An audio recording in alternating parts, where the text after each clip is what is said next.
Seven. Look here. Look here. Seven. Look here. Over here. Over here. Seven. Smile. A whole civilization was decimated? The lead character was captured and dissected? Our favorite character was not only deceased, but had been for quite some time. These shows are supposed to be funny, right? I'm Seven McAllister for Seven Entertainment. Let's take a look at 7 TV comedies with dark endings. Now, before we get into this, we appreciate your support, so if you enjoy this video, please hit the like button, subscribe to the channel, give a sweet little nudge to that notification bell, and hype us up. Hype it. Number 1, Dinosaurs.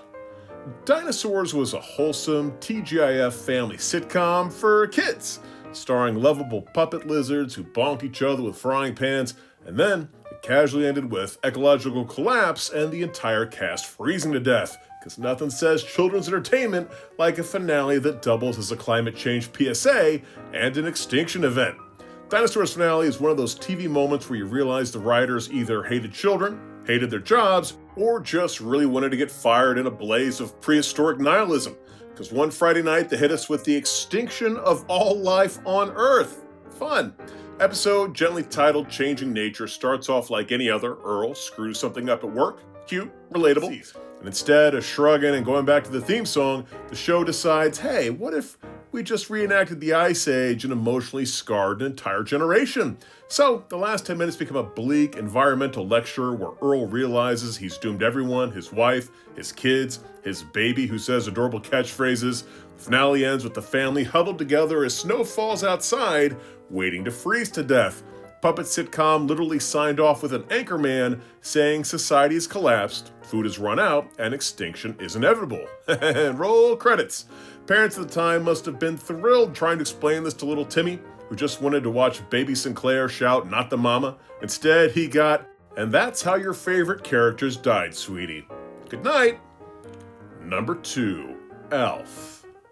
In the late 80s, Alf wasn't just a show, it was a mega hit, a merchandising empire, and the closest thing America had to adopting a snarky, cat-eating space muppet as a national mascot. Kids loved him, adults tolerated him. I imagine if Alf was big today, he'd be the equivalent of like the Minions dispensing sage wisdom on your mom's Facebook page.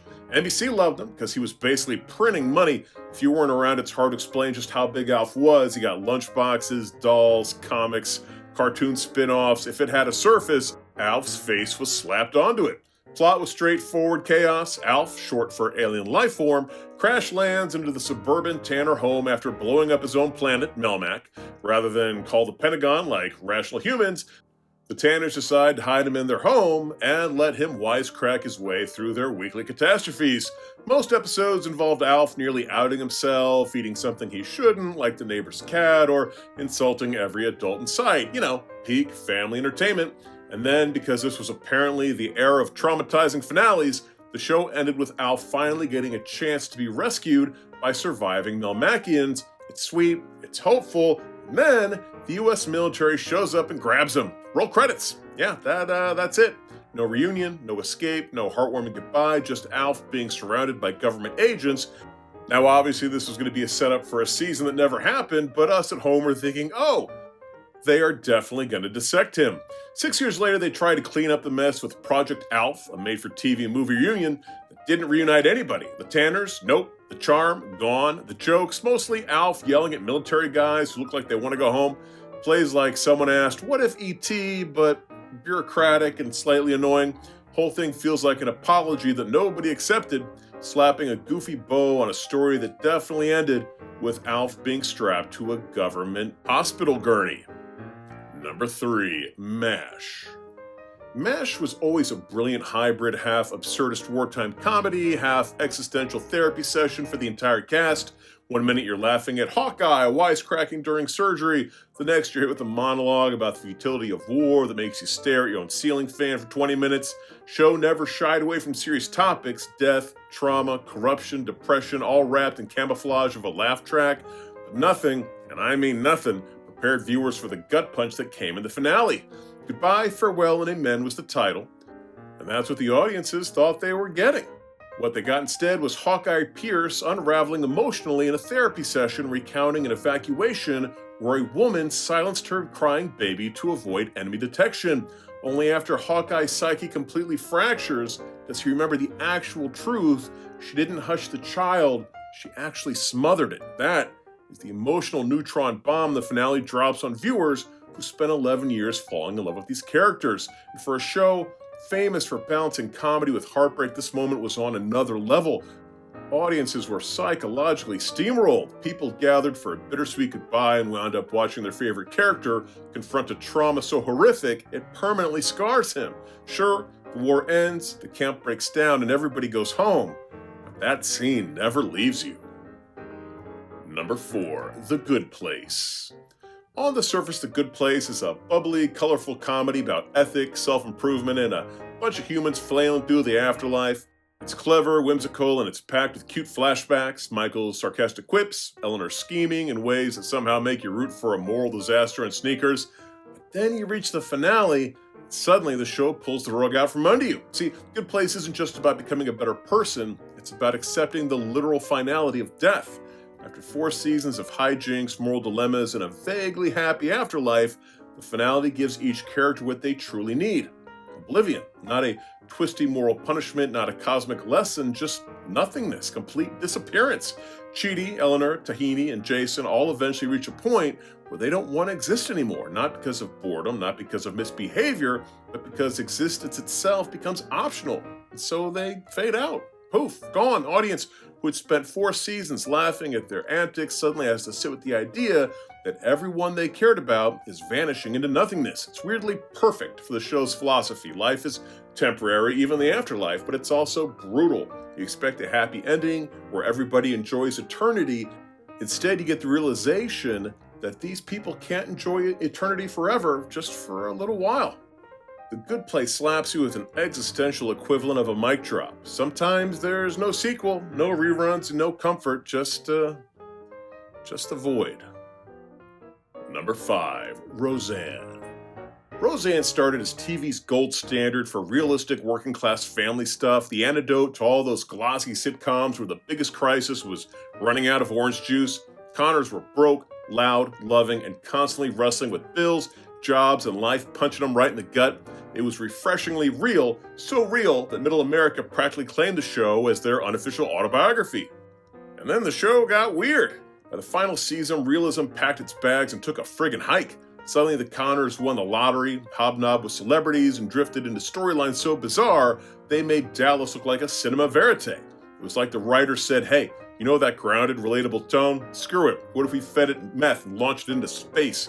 Viewers who just wanted more jokes about utility bills were suddenly watching Roseanne hang out with actual royalty. America was confused, but also too invested to look away.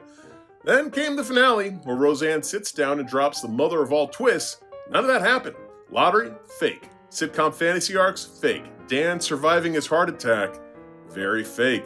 She admits she wrote it all as a way to cope after Dan actually died the season before. So the entire final season is revealed to be a grief-driven fanfiction. Audiences didn't know whether to cry, scream, or send a strongly worded letter to ABC. This wasn't just a twist ending, it was an emotional whiplash wrapped in a monologue. Roseanne went from brutally real to surreal nonsense to, haha, surprise, Dan's dead. It's maybe the darkest possible way to end a sitcom, short of an actual meteor. Number 6, Seinfeld.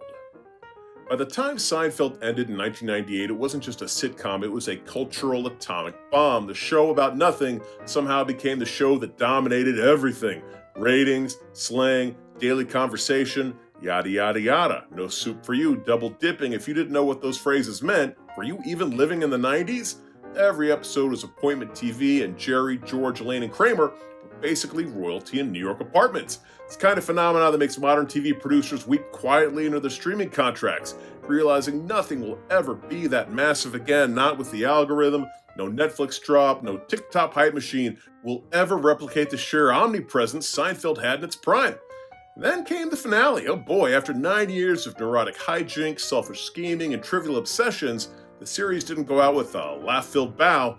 No, instead it dropped the Seinfeldian equivalent of a lead weight.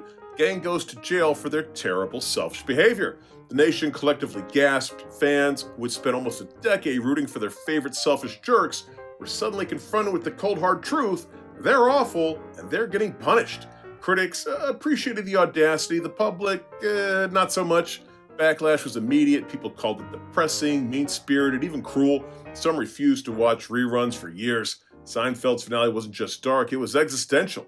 Reminded everyone that even comedy legends aren't immune to karma.